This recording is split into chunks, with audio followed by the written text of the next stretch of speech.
Nami, LeBlanc, and maybe coming out from Damwon as well. T1 could ban away things like TF, Lee Sin, and Yuumi. Yeah, it's so interesting because it had been 7 straight games and 7 straight wins on the Aphelios. Gumayusi across Aphelios and Jinx, 20-2 this year. All other picks combined, 17-23. And it had been shocking that he kept getting this pick because he's so dominant on it. So I'm so interested to see what they have prepared now down in that bot lane. Yeah, and with that Syndra ban, maybe T1 want to leave Lee Sin over to Canyon and pick Poppy into it. I mean, we saw Canyon's Lee Sin 3 games in a row against Mad Lions look dominant. Expecting Damwon maybe to look for Syndra, for LeBlanc bans perhaps, with now Syndra being down.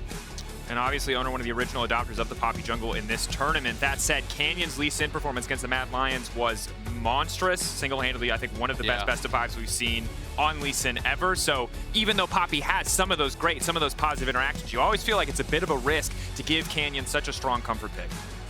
But the Lee Sin is going to be up, and very likely they will be going over. I do think T1 could easily answer, with the Poppy if they want to go that route. Owner has not actually played the Lee Sin yet this tournament, but he does feel very comfortable in the matchup. There's a lot of OP picks right now. You've got MF, you've got LeBlanc. Maybe you want to pick both these up and then pick Poppy on 3. Kennen is still up and Jace too, so I think Damwon are going to snatch up LeBlanc if T1 don't. And as much as I know Lissandra is the conventional counterpick to LeBlanc, either one of these mid laners playing Lissandra is so sad to see. We want flashy assassin v assassin, and yes, it's a good champion, and yes, you can play for the team, and you can play for the lane matchup, but I want to see people style it. Yes! Faker's rise in game 1. It's a gift. Thank you, Mr. Faker. And how will Showmaker respond with Syndra down? We saw Syndra Lee Sin being picked by Damwon 2 out of the 3 games Jace in the Mad Lions series. There's the Jace pick. With Graves being down, it makes a lot of sense right now. You're forced into things like Kennen and Gwen if Khan wants to pick those now. And with TF banned, you have Ryze, a pick that can actually move very well, utilizing the ultimate, push, and then roam up towards that top side, play towards the Jace. You do think if you're trying to play through that Jace, play towards this kind of 1-3-1 style, that they want to have a fairly strong jungler. I think Poppy on 3, as you said earlier, could make a lot of sense. But it also feels like roaming supports get that much more valuable in these situations. And this could be Khan's Lucian top as an answer into the Jace. It definitely could be. Nami being down makes you wonder if it is going to bot lane. Yeah. I mean, the only real way you play Lucian bot is with Braum perhaps, but T1 have last pick, so they could counter support if they want to. So that's probably going to be Khan's Lucian. The only pentakill of the tournament, I believe, was Khan on Lucian into Jace. Top lane is going to be Armageddon. LeBlanc, Lee Sin. Oh my God, there it is. This This is a Poppy game, 100%. Yeah. 3 dashes, all top side pick. It's going to be a top side Armageddon. Yeah, this is just so much attention towards that top side. I mean, Damwon have drafted an incredibly powerful duo in top, a duo with jungle mid. And it does really, I think, raise the priority of these roaming supports because we have seen, a lot of Enchanter supports, these secondary picks, but people, especially in the LPL quarterfinals, people were doing Enchanter last picks and trying to win through 2v2. I think you kind of have to go towards a roaming support when the game is going to be decided on the other side of the map, and Poppy comes through as expected. So now it's all up to those bot lanes. Absolutely is, and we're looking at some of the most volatile top-side matchups that we have seen in a while this tournament. Certainly the tools on the side of T1 to disrupt and to find advantages, but it feels like if either top side gets ahead, it's going to be so easy for them to take control of this matchup. And what we learned, if anything, from the LCK finals is that T1 are a team that can get ahead, that can snowball the early game. That said, it was never enough against Damwon when Damwon found all those comebacks. And one of the major issues for T1 in those losses had been the fact that they struggled to actually get vision inside lanes to be able to push and play safely through those side lanes in 1-3-1s and 1-4 situations. They were constantly getting picked off even when they were playing from an advantage. So that's something that I really want to track and see, has T1 actually improved on that? Can they play through the mid game here against Damwon? We'll have to wait and see because there's a lot of 1-3-1 on both these sides, but AD pick is what I'm looking at here. I mean, Jhin is up, Draven is up. I expect the Lucian to go towards top side, but Jhin and Draven are the 2 champs that stand out to me alongside MF and maybe a Kai'Sa, but Leona gonna get picked up straight away. Makes a lot of sense, right? Engage support, you just talked about it. Azale, a roaming support, Leona does it best. Now, there is a chance that Lucian could go bot to Lucian Braum, but I doubt it. Yeah, I don't see it happening. I think it will be played towards top side. I'm going to be interested if Keria and Gumayusi even want to go towards like an Ezreal and just play a very defensive bot lane so that the Keria has the ability to move, to actually roam really heavily. Obviously, the Ziggs was banned away to try to prevent Ghost from playing that to enable Barrel's roams. And it's going to be really, really interesting because Jinx banned out. As I said, Jinx and Aphelios, those were the 2 big champions for Gumayusi, 20-2 on those 2 champions combined across this year. Absolutely massive. Of course, has to go to maybe one of the secondary options. Ezreal a safe pick, and wouldn't be surprised to see that be the choice come out. Down one, of course, debating on their final pick here. Utility bot lane seems to be the name of the game. It is not going to be about playing through bot lane. The second we see a Jhin, that basically confirms it. We know whatever Barrel's going to go for here, he's going to be roaming. And Maokai... Is that Maokai support? Oh. I like it. This is really interesting. I wonder if he's going to do like a more tanky build, like go lock it, or if it's going to be mandate Maokai. Because that would be really, really interesting to actually see. Are we going to see a Draven match into this bot lane of Jhin, Maokai? We talked about engage supports that can roam around the map. No, maybe we're going to get a Kai'Sa, but looking at both drafts already, Damwon with LeBlanc Lee Sin is just so scary. Yeah. This mid jungle has so much setup, and we saw how well they can do playing through mid with Syndra Lee Sin. Now they get LeBlanc Lee Sin. Fun fact, Canyon is undefeated on Lee Sin this year. He's 4-0 at Worlds, he's 9-0 in total, and Showmaker is 9-1 on LeBlanc. These are their comfort picks, and these are picks to snowball topside. Now this is really, really interesting. Both the Jhin and the MF obviously can be left alone if the supports are going to roam, but you know, this is not an Ezreal or a Ziggs who's as safe to function on their own, and both sides do have supports that can engage and actually punish these marksmen if they are by themselves. So this is going to be really, really exciting. Barrel throwing a bit of a curveball here with this Maokai support, and this can dictate the meta for the series going forward if it's successful. We saw the MF Cyrus last time around 5 years ago in the Rocks SKT series. Now T1 versus Damwon. There's a Maokai into Leona. Both these compositions 1-3-1. Both these compositions single target damage. The ADs are there to facilitate. So just like the Zale talked about, we're going to see 4-man topsides. MF obviously more favored because she can run towards mid much faster than the Jhin, but we'll have to keep our eyes on how both bot lanes try to adapt and include themselves in the top side of the map. And it's always good to remember when you are playing Maokai support into Leona, you can actually Q the Zenith Blade. If you time that correctly, you can knock back that Leona, so you can't necessarily follow up very easily there. There is some ability to have some nice outplay with the root. You have that invulnerability to set up actually tower dives. Can be very, very effective. You pull aggro, then when you're going to take that last tower shot, you use the W, reset the aggro. So there's a lot of cool things you can actually do with this pick. And now we get ready. Brace yourselves. It might be a calm few minutes. It might be an absolute bloodbath, but no matter what, it will be an amazing semifinal. Damwon Kia going toe-to-toe with T1. The best right now versus the best that ever was.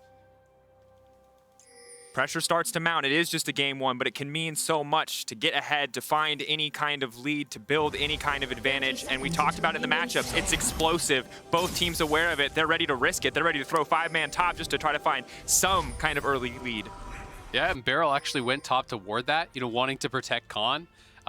Also, just even having that ward in the brush is actually really big for range versus range. So Barrel went up, spent that ward. If you have that ward in the brush and Jace is trying to play that brush, it gives you a significant advantage in the 1v1. So T1 look to try to catch someone in the river. They don't, but at the very least, they do have the D ward.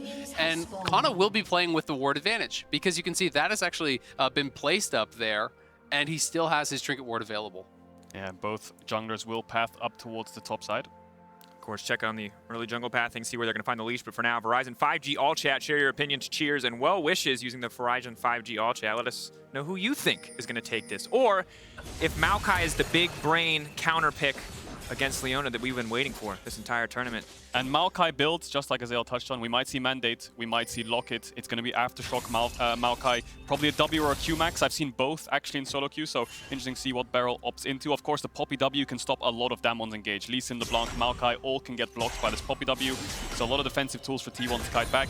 Pryos are going to be the aim of the game on the top side of the map as both junglers look to contest the early crab. Ryze, of course, has the early push into Showmaker. Yeah, and if they are going to be playing heavily around these neutral objectives, the Maokai ultimate can actually be super, super powerful to set up a secondary engage because it forces you to all kind of, you know, just squish together and hide behind one member, which can set players up like Canyon to find these multi-man kicks, to find flank angles, or even just utilizing it to actually zone T1 off of that area. Yeah, and it's easy to see the strengths of Leona and what she provides in immediate engage, but you have the reliability of point and click with Maokai. And while the ultimate isn't as reliable, you also have little things that can help out in the laning phase, like sustain. The fact that your passive heals you up means that if it's just short trades back and forth, over time, Maokai will win out because he can keep himself nice and healthy. And one of the things I always really like, actually, when I've been playing Maokai support, is the fact that saplings, even if you don't have a ward available, you can use the saplings to actually cover the brushes. Makes it very easy to have a sapling in Try, a sapling in the river brush, and know if a gank is on the way. And that is just one of those little things. Very easy to check rushes, to clear for vision. Maokai's going to have a really safe time doing that.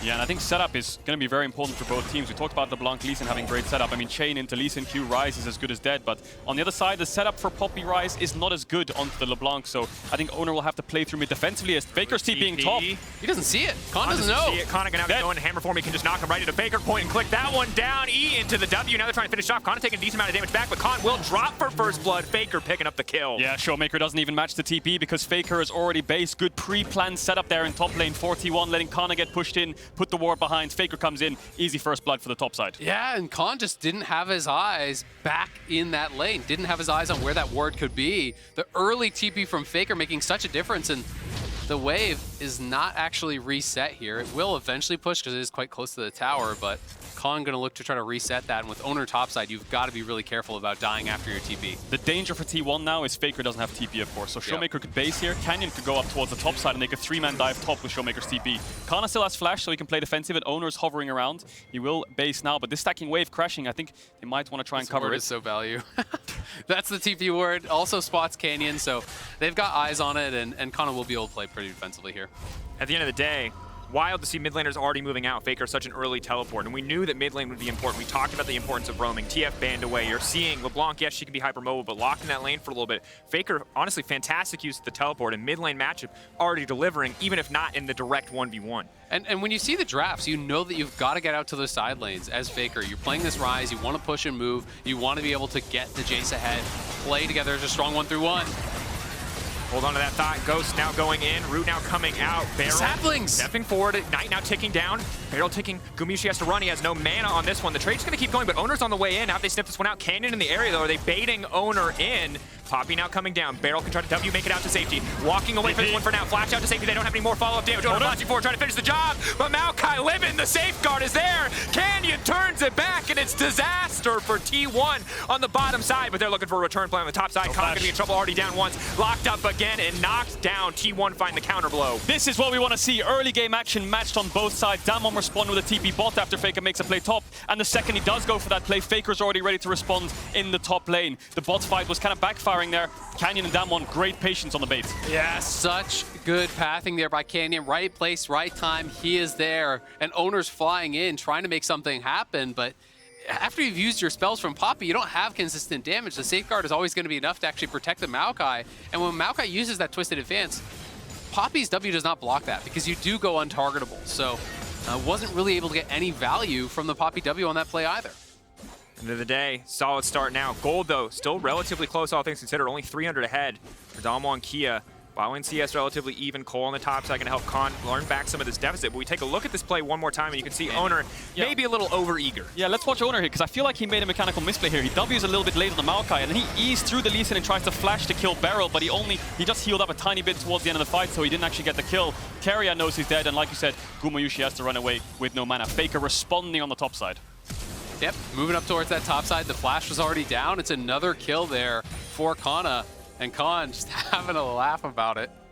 And I think that although the gold is only 400 in Damwon's favor, they have such a much stronger position right now because of the Ryze. He's so immobile. And you're against the LeBlanc Lee Sin with summoners up as Gumayushi. Goes 3 bullets left if he gets that 4-shot. Gumayushi certainly gone, but Gumayushi not going to extend the trade. Knows to walk away while he has the slow. Yeah, Faker goes for the early Merc threats. Ruby Crystal as well. He knows he's going to be the target for Damwon. If mid jungle can unlock the mid lane for Showmaker, they can control both sides, and T1 needs to juggle Faker to make sure that he's safe in this mid lane because there's so much kill threat on him. And honestly, every single one of these matchups just feels so tense. There's so many tools to get the fight started off. Even in top lane, you can see Con just using the culling to push out the wave. Owner's in the area, as is Canyon. See if Con's gonna get punished for sticking around too long, especially as Canyon retreats, but he has some decent vision to cover him. That said, Pink in the brush, as of yet, undetected. TP is still very far out from Faker, but always the potential to see a rinse and repeat when it does come available. And Owner is looking like he wants to be here at the very least to cover. They're not sure if Canyon is in the river. They don't have eyes on that. So this is just him staying around in case Canyon was up there on that top side. And he's looking at Prios right now. Just like Damwon have the push in mid, Faker will have to give up the push in mid as well, sorry. And they have vision towards the bot side, so Beryl can actually push in with Ghost and move towards mid whenever he wants. There's a lot of pressure there. Man. And T1, 30 seconds on Herald. Maybe look at all these Jhin traps and saplings everywhere. That's so annoying. It's a minefield. It's an absolute minefield. Wherever Keria goes, he's going to get hit by something. Wards, traps. And Owner now juggling and cycling through his second blue buff respawn on a pink ward, though. This bot side vision doing so many favors for Damwon.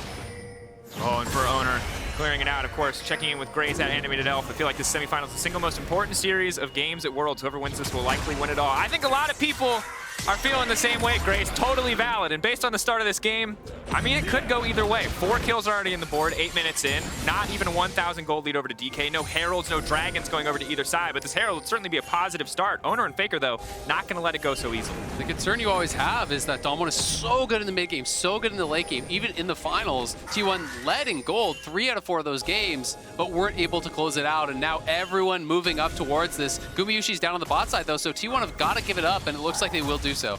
Will Gumayushi move back towards the top side, though? Looks like he's going to get spotted on a ward, but he is level 6, has no boots, but he's pretty quick on the MF, 380 move speed. It's all about the mid-wave contest and then moving up towards the top side. We know T1 loves to contest these Heralds. They don't have a lot of vision, though, so they're going to have to brute force this. Kana's going to be really split. Damwon are going to be a death ball, and Kana's going to be off towards the side. Barrel's ult so good from stopping any kind of potential engagement coming through. If he ults early, he can stop T1's engaged in their tracks. Kana off to the side. Kana now has to flash out to safety. Damwon Kia taking their time. Back to the Herald, turning to T1. Bad. That's going to be ulti, but it's not going to knock anybody away. Multiple members now rooted up. Curtain call coming out. Make It Rain goes down. T1 on the retreat, but already the Herald going in favor of Damwon Kia. Slow, steady control. Damwon take the objective. Really clean from Damwon. I just think that T1 is over-forcing. It's so difficult to enter that when Damwon have positioning there, when they have the Maokai throwing constant saplings with the ultimate to actually zone. Damwon just had really good positioning. So if T1 actually fully committed to that, they're likely going to get slaughtered, and I would have liked to see them push out lanes, stay bot. Gumayushi was already down there. You can give up the Herald and try to trade it for something elsewhere. But this has been a T1 habit all year long. They will fight you at Herald even when they shouldn't. Faker getting traded on there, and yeah, I think Azel's right there. They only really had one option to that fight. If the Poppy ultimate hit Lee Sin, then they can commit. But because Carrier was level 5 and Barrel was level 6, the support engage advantage was in Damwon's favor, so T1 couldn't single out a target. If they could knock someone away and get a numbers advantage, then they can press forward, but otherwise it was way too difficult. Now Carrier has just abandoned bot, moved towards the top side. Herald is obviously down and is in Canyon's favor, but getting this Lucian behind would set T1 up for a much stronger mid game because they'll have more pressure over the side lanes. And honestly, it's so important that we come back to the top side matchup because it is going to be very intense. You're going to see Carrier moving in here, potential to get a play, potential to look for something as Khan will now back away. Khan very much being focused. It's sort of a do-or-die moment for him, the final tournament of his career. Khan on the opposite side, a guy who looked up to Khan, an opportunity to take down someone he envied for so long. And you can see both these players, incredible individual statistic. Yes, KDA favoring Kana a little bit, but when you look at the damage, when you look at the CSD, you can see that Khan has had a fantastic tournament. Absolutely. I mean, it feels like he's peaking at the right time, right? He has won titles regionally. He has never gotten that international title. He's going for it, but Damwon looking for the dive here, bot side. Barrel moving forward again. Point-click CC makes it very easy to find the setup. Lee Sin now moving in. Carrier doing his best to disrupt, but already his AD has dropped. Damwon Kia across the map, finding advantage, building the gold lead. And Canyon wants a little bit more. Ghost going in. The stun will not connect. Shield of Daybreak will not land. Damwon Kia walking away with 2. And they got the Herald as well. They can get so much here. T1 is trying to get something done on the top side, but you can see Barrel's already going back to base. He can actually look to move and match this as Khan is just getting shoved out. Yeah, nothing will come of this. Owner's just trying to push Khan away, but he might die in the 1v1. He has to be careful. Power Shock Black missing means that Owner should just be able to walk away, runs through the acceleration gate, can just walk back through the lane, but a few tower plates going over to T1. Sadly, with the Herald used on the bottom side, it likely means first tower of the series over to the side of Damwon Kia, and that gold lead's starting to grow. Look at the lead for Ghost over Gumayushi already in this bot lane. 5,100 to 3,400 there. The Jhin is going to be a problem. It definitely will. Luckily for T1, though, it's a 1-3-1 game. Both these solo laners, Lucian will be against Jace, LeBlanc will be against Ryze on the side lanes. Whoever can get the push on both those sides and move mid first will be advantageous in the mid push. So T1 have got stronger solo lanes that they've been investing in the top side so much. But just like you said, Ghost will be incredibly strong. He has Gale Force already picked up. And this was such a crucial series for Ghost. Gumayushi coming out strong, saying they believe they're the strongest bot side in the tournament. Ghost, often the guy who's overlooked or looked down on, really, in this Damwon Kia roster. So to have him come out swinging 1-0-3, Gale Force at 12 minutes, really a part of all of these plays, is such a fantastic start to this series. Absolutely, and I feel like the reality with Ghost has somewhat, lagged behind. Like the perception is a little bit different than where he is today. A lot of people are still thinking about him as this kind of weakness that he maybe was at MSI. People are pointing towards this Damwon bot lane is where you can really exploit them, but it hasn't been the case at Worlds. He has been really, really solid, and I do think he had a much better summer split in the LCK than he did in spring. This is a bot lane that has been getting better and better. Yeah, the only real game you can think of as Ghost underperforming is that one against Rogue in the group stage, where he got caught out a lot, almost lost Damwon and gave them their first loss. But ever since then, especially in their series against Mad, he looked very consistent, especially on the Jhin against Mad Lions. And here he is playing it once again. And we saw in the bans, not going to let Gumayusi have those comfort picks, those hyper carry champions, limiting what he can bring to the table. The fact that Ghost is fitting so well into a more topside focused draft, again, positive for Damwon Kia, as Canyon managed to take the first Drake of the game. And the 1-3-1 really already taking place here. We're already seeing in the mid lane, Jhin just pairing with the Maokai, the Lee Sin to protect him, while each of the respective solo laners are sent out to the sides. The difference here is, though, Damwon can play on 2 lanes. And yes, T1 can play on top side and start hitting this tower, but look at the rest of the map. As I bring it up, you can see bot lane pushed in for Damwon, mid lane constantly pushed in for Damwon, and Faker can barely even walk up. He has to wait for the wave to come to his tier 2, so Damwon have so much more map control right now, and they can transition that towards the top side when the next Herald spawns. Absolutely, and you look at just the line of vision they have across that bottom side for Damwon, through the river, invading into the enemy jungle now. It makes it very difficult for T1 to move from mid to bot, so Faker can't really do anything besides just sit under his tower and clear waves. He doesn't know where those Damwon members are, so you always have to be aware of that potential 2v1 coming in with someone behind Showmaker. Yeah, Faker's job is just to match the TP, really. If Showmaker looks for a play mid or top, he's just there to catch waves right now and trying to involve himself on any kind of over-push in mid lane. If Damwon tried to step up and hit this tier 1, you can see him on the minimap rotating in between tier 2 bot and tier 1 mid to make sure he's there in case anything kicks off. Taking the time, a bit more of a slow game. No really big objectives to play for quite yet.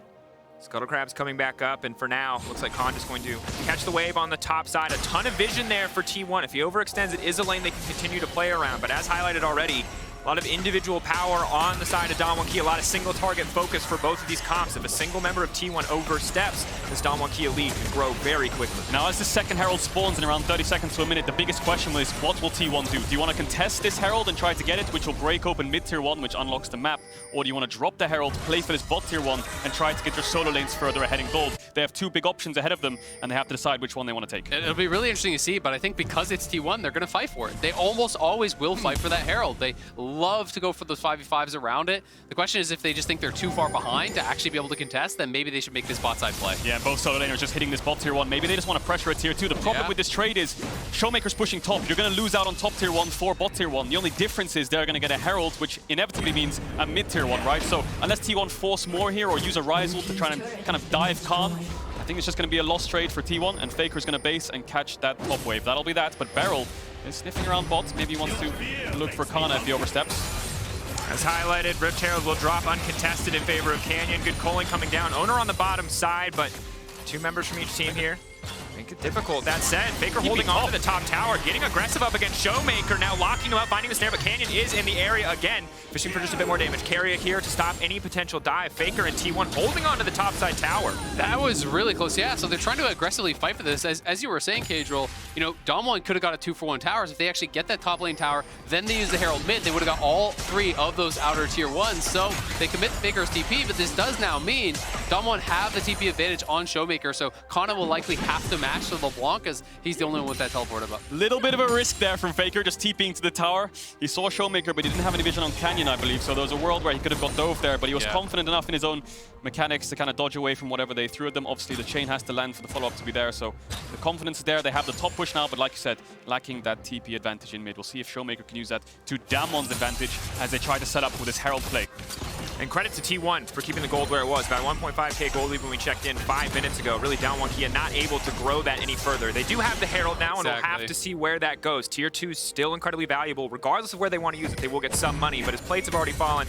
Has potential to not be as big of an impact as it could have been earlier. This is the problem with investing the TP top. You could have caught that wave on tier 2 anyway, but inevitably you use your TP to defend it. You defend it for 1 wave, the bounce comes in, and it falls, right? So TP was used to hold the tower for an extra minute or 2, which hasn't really netted you any vision towards this top side either. So I would say a bit of a misplay there, but still, let's see if they can contest the mid push. Yeah, they at least got river wards and stuff, but all that got cleared out as they move topside. They drop pinks, they clear out that side brush ward, they clear out the tri brush ward that T1 did have, and now that top tier 1 has gone down and didn't cost you your Herald. So now you can look for that triple tier 1 type of play to extend the gold lead pretty much right back to where it was. Yeah. Now we'll see what the next play is going to be. Honestly, game getting much quieter. Neither team seems 100% confident in pushing any kind of greater advantages. Both teams matching the 1-3-1 pretty well. Small hiccups here and there, but nothing so egregious that it could lead to an open skirmish or a pick on a side lane. But T1 are grouping around this Dragon. 30 seconds until the Dragon spawns, and Damwon can force mid push if they herald it. Khan has bot push right now as well, but T1 are grouped up and they want to force something, get the vision already established so they can contest this objective. And with how T1's comp works in Damwon, they have to be the first to it. They want to get pokes with the Shock Blast. They want to be first to the scene, otherwise you're walking through saplings, you're walking through the Maokai ultimate, which is so incredibly difficult to do. Such an important highlight, Azeo. I think when Damwon Kia have the setup, Maokai feels like such an oppressive champion. In any other circumstance, Leona, the flexibility of her engage, the reliability of her ultimate feels powerful. But if you're walking into the saplings, if you're walking into the culling and the Jin, it is not a fight that's going to go your way. T1 have a lot of lockdown as well. If Leona ult hits, they can follow up with a Poppy Stun, a Rise Root, Everfrost. They have a lot of single target CC, but there's the mid push coming in from Damwon. If T1 don't respond to this, they could lose 2 towers mid, and that gold disadvantage would really, really hurt them going towards the late game. Owner looks like he wants to fight. He's kind of posturing behind here. Will T1 try to find and engage? Ulti coming out. Gumiushi just going to deny any further push, going to stop anything from happening there on the Herald. Yes, it's a low mid lane tower, but they're not able to get a lot else. Mid wave now dead even as it's a fight for vision.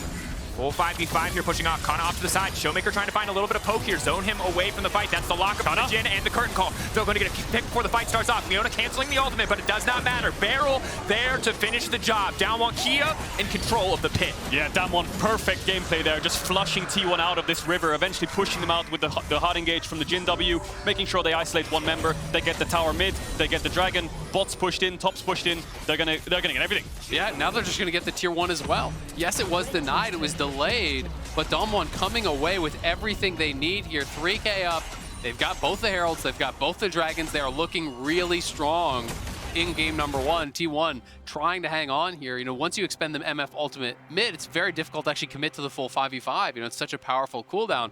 And once Kana gets caught trying to move back towards the Dragon, it's just absolutely done.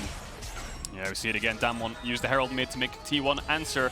And the second of the Blanc lands a combo, even if the chain doesn't fully connect, the Jin W coming in is what locks Kana down. Flash forward from Beryl, make sure he's dead. And now T1 are just way too split up. You're pushed out of the river at a numbers disadvantage without MF ult. There's no way you can contest. And I think it's important to highlight again, when we look back at the finals, T1 are an incredibly powerful early game team. No one has contested that. It's the mid and the late game where they often faltered against Damwon Kia, and now we are heading into a mid and a late game where they do not have that early game lead, where Damwon Kia are firmly in control of the game. They're up in Drakes, they are up in towers at this moment, and T1 need to find a way to get back. And what's it coming off the back of? It's coming off the back of Damwon's bot lane. Who would have thought, right? We thought this was a top side Armageddon. T1 was focusing towards the top side, and we favored T1's bot lane as players to be stronger than Damwon's bot lane, because Ghost and Beryl have been struggling all year long.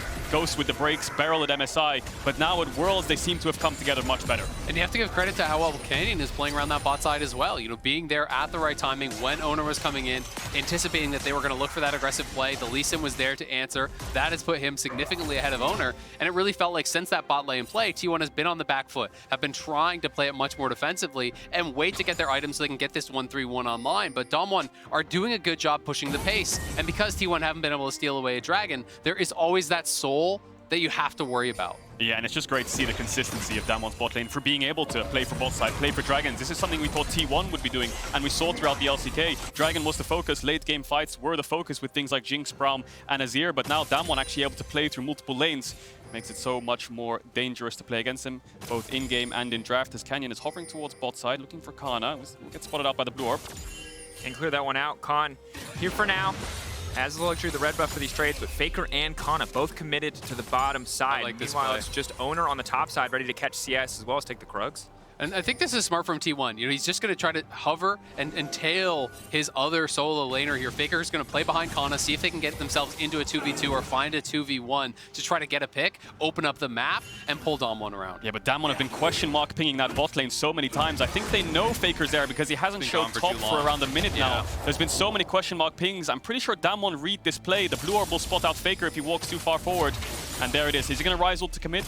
No, it just looks like Faker will be spotted out and Owner will catch the top wave, but this means Damwon have a numbers advantage top side. Maybe they want to look to force something. Yeah, and Canyon's moving up there as well. I mean, if Owner's not careful, he is not that tanky. Canyon looking like he may want to try to go for some sort of a play, or at the very least, just zoning Owner off, while T1 do continue to push bot side. So both teams now committing pretty heavily to trying to get a tier 2. And this is something T1 has to do. They know they can't face check top side. LeBlanc, Lee Sin, if you face check anyone on their team, you're locked up and you're locked down and you're gonna die. So just trading tier 2s is the best play to do. So great map read from T1, knowing that both teams can only play on one lane. Damwon playing top side, T1 playing bot side, and if Damwon even turned towards the Baron, double TP comes in, and that's stopped. But this is really smart stuff from T1. You know, they are playing, I think, pretty well to their wing positions. The question now becomes, you know, can you actually maintain enough vision to feel safe of that Damwon is not doing the Baron, right? Can you actually keep that safety in your jungle so you can be checking on the Baron, making sure that nothing is happening without getting picked off every time you do walk in? Because as Kjol is highlighting, it's so dangerous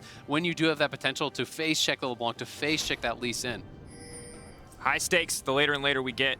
Any Fog War can be a death trap that'll immediately lead to Baron for either side. Plenty of tanky members to tank that one out, plenty of damage to back it up. Neither team's Baron looks too shabby at this stage of the game as Faker pushes in again on the top side. We check in on the itemization. You can see Sorrel the Scourge coming in for Khan, making it that much easier to shut down Kana if he ever does get support off in the side lane. Similarly, Ghost working towards a third item. This is going to be very explosive next fight, but for now, very much a battle of map movement, not a battle of skirmishes or big plays. And so Showmaker fishing over the wall, trying to find something, and that's going to be it. Ghost finding the shot, looking for the fourth bullet, now stepping forward. Gale Force maybe a bit premature, but here comes the curtain call. Keria now has to make his way out, flash out to safety. The bullet's connecting, waiting to go over the wall. Canyon raiding right there, turning back into the fight, but he'll go down in the meantime. Damwon Kia, priority access to the Baron. Yeah. Faker cancel his recall, maybe he's looking for Ghost. He will get spotted out though, Damwon can collapse on him. Running, Damwon Kia taking this one slowly. It's still a very early Baron. It's going to take a little bit of time. Owner off to the side, Gamiushi off to the side. He has the bullet time. He can try to make something work here, but Barrel in the area. Realm Warp coming in, just trying to dissuade the Baron, but Damwon Kia unfazed. Yeah, they're just going to go for it. Showmaker over the wall. He's looking for Owner, trying to keep him away from that, so it's not a 50-50. Owner on his lonesome has no damage, and there's Ghost one more time. Gamiushi over the wall, trying to get the Baron. Can he do it? Can he do it? No! Canyon with the smite secures it. Damwon Kia in total control. Yeah, T1 are wiped. Damwon are going to get the Baron. They're going to get the Dragon as well. That's going to put them at Cloud Soul Point, and you can just see how they're playing it to perfection through the patience of Showmaker. He dashes forwards, marks the target, gets his burst across, and Ghost finishes the job. T1 have no range advantage whatsoever in these fights. Yeah, it's twice now that Showmaker has been able to find Kana on this Jace. Not only does he take him down, he forces the flash out, and then the chase was just on for Damwon, playing so well around this pick that Showmaker's able to fall, even just pushing out Owner, not allowing any chance of a 50-50. They're at Soul Point, they're massively ahead, and it feels like Damwon is getting close to having this first game in the bag. Opening game, so crucial. Momentum and confidence. Remember how young the T1 players are. These are rookies that have come all the way up on the T1 lineup and are now being picked apart by Damwon Kia in this game in the new Axe Effect replay. Yeah, full combo comes out from Showmaker. The Jin W finishes the job when they open up the curtain call to chase. Even if Keria has flash, they can force it and at best get a kill, and they do. Faker tries to cancel his recall to buy time. Kana has TP in 10 seconds, but Damwon are there to finish it. Showmaker's there to zone away Owner, and it's just great play from Damwon. And I actually like T1, you know, taking a risky play here. Yes, it is a 3v5. Yes, it is low percentage play, but they could feel this game getting away from them, and they know if they lose the Baron, game one is likely gone. So if you can find a pick and defend in 3v4, maybe something happens, but Showmaker just absolutely unleashed here. Wants to make a name for himself, does not want to be thought of as the next Faker. He is the first Showmaker, and he has shown why in game number one, has been absolutely dominating here. 2-0 and 3, backed up by Ghost, 3-0 and 6. An excellent first game for him. Faker off to the sideline trying to push, just trying to get something back. Already knows that they're going to have to give up the inhibitor here. Keria, so much damage now coming in. Everyone's going to body block, but in the meantime, Curtain Call is going to buy so much time for Canyon to push in this mid wave. Owner very low. Kana can step forward with an Empowered Shock Blast, but not much else is going to come through. Faker continuing to push on a side lane, but he is going to lose 2 inhibitors for this single tier 2. Yeah, but Faker knows even if he's there, there's nothing he can do. He has no range advantage. He has no wave clear because he's so short ranged. If he walks up, he's the one that's going to get hit by the Jin ults, and then Beryl will just flash forwards, lock him down, and he's dead. So it was inevitable for T1 to lose the mid and bot inhib if Damwon had good setup. They did, in fact. So Faker just tries to find something on the other side of the map, but still 6k gold deficit, Cloud Soul Point for Damwon. All they have to do now is play towards the top side, buff up mid and bot waves, and then start sieging the Nexus. Exactly. You can expect them to get that vision in the top side, to be able to play through mid and top, escort in those waves. Damwon's so good at this stage of the game. This is where it always feels like they're pretty much bulletproof. They rarely ever lose these games from ahead when they are in control in these positions, and that's why, coming into the series, people talk so much about T1's early game, about their ability to get leads in the finals, because it felt like that's what T1 would need. And now they are very far behind, and they are faced with a difficult position, need to get a pick. Owner hiding in the brush, 3 men there, but Khan just sending some poke down, recalls will complete. And I think important to remember, T1 opted to camp topside. Khan weathered that storm. Damwon Kia found their counterpunch on the bottom side, and again, I think shocked a lot of people when Ghost has often been the center of attention in this game. Excellent start for the team. Definitely going to need to see T1 mix it up as we head into the second game, adapt to what Damwon Kia are bringing to the table, because this is a hard one to come back in. And it's also almost impossible to find picks for T1 because Beryl just throws saplings in every single brush. It's so safe to check these. He's gone full tank as Maokai, now using the ult to zone T1 off, and they're going in. Coming in, big damage. That's going to have that ball coming out. They're taking their time. Owner now going through over the wall, but Damwon Kia, they're just too far ahead. T1, yes, they're using abilities. They're throwing skills back, but curtain call's coming out, and T1 are running out of time. Yeah, Showmaker's going to base and TP back here. The shock blasts are coming in, and it's poking them down a little bit, but with Showmaker full HP, buying items and coming back, they should be able to force this top inhibitor. If this falls, I think that's it for T1. They're going to have to try and fight this, otherwise they're going to lose out on every objective on the map. 3 inhibitors down. That is a death sentence. T1. They're going to go out fighting, or they're going to get bled out. Damwon Kia, they're going in. Gobushi going down. Khan forced to back away, carrying it. Faker just getting torn apart. It's all too easy for Damwon Kia. Early game close and contested, but mid to late, Damwon Kia in absolute control here in game 1. Going to take them a bit of time to kill the Nexus, but they will find first blood in this best-of-5 series. T1 just wasn't able to create the same kind of early advantages that got them into those winning situations in the finals. They weren't able to get ahead, and some of it does feel like it's through the draft. Yes, Owner has this good pick of the Poppy as an answer to Lee Sin, but you're kind of the more defensive side of that matchup. You want to be answering the Lee Sin's ganks. It's harder for you to actually make your own plays happen. The only plays really did come from Faker moving towards top. They got some advantages there, but Damwon's bot side was getting so much more. Showmaker was always relevant, and Damwon just played incredibly well through the mid and late game. I wonder if Damwon know that T1 is a responsive team in drafts. Think back to the Hanwha Live series, they give them LeBlanc, they give them Renekton, they pick things like Poppy and Lissandra into it, and they like to counterpick lanes itself. Maybe